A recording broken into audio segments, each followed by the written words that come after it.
Attorney Harry Roque. Well, tama po kayo, no? Bilang mga halal na mga opisyales ng gobyerno, ang dapat sigurong ginugugulan ng pansin ay hindi yung creation, kung hindi yung insentibo para sa pribadong sektor. Pero gaya ng nasabi ko po kanina, ang katotohanan, dahil meron tayong 3 trilyon na budget, ang gobyerno po ang pinakamalaking employer sa ating bayan. At dahil itong 3 million na ito ay para sa mga proyekto, ang gobyerno rin po ang pinakamalaking papel sa pagbibigay ng economic stimulus dahil pag ginastos po ang budget sa tamang pamamaraan, nagkakaroon po ng trabaho ang mga marami sa atin.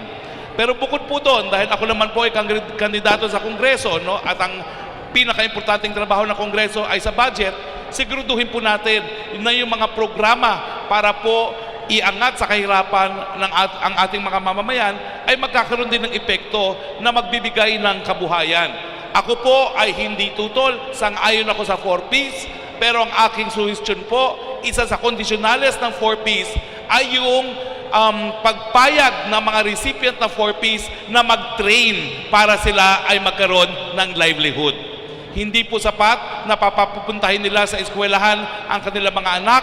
Kinakailangan po yung mga malalakas ang katawan na tumatanggap ng 4Ps pumayag na mag-undergo ng training nang sa ganon ay dumating naman ang panahon na hindi na nila kinakailangan tumanggap ng 4Ps. At pangatlo po, hindi lang po spending ang kamangyarihan ng gobyerno, dapat ang gobyerno huwag maging balakid doon sa mga naghahanap buhay na.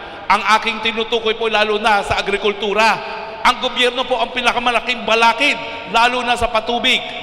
Yang irigasyon po, dapat binibigay po yan sa mga magsasaka dahil karapatan nga ang magkaroon ng hanap buhay, karapatan ang magkaroon ng patubig. Kung kinakailangan bayaran ang tubig para sa irigasyon, bayaran ng buong bansa. Pero ngayon po, ang napakataas na singil ng National Irrigation Authority ay isang balakid doon sa mga magsasaka na naghahanap buhay po ng disente.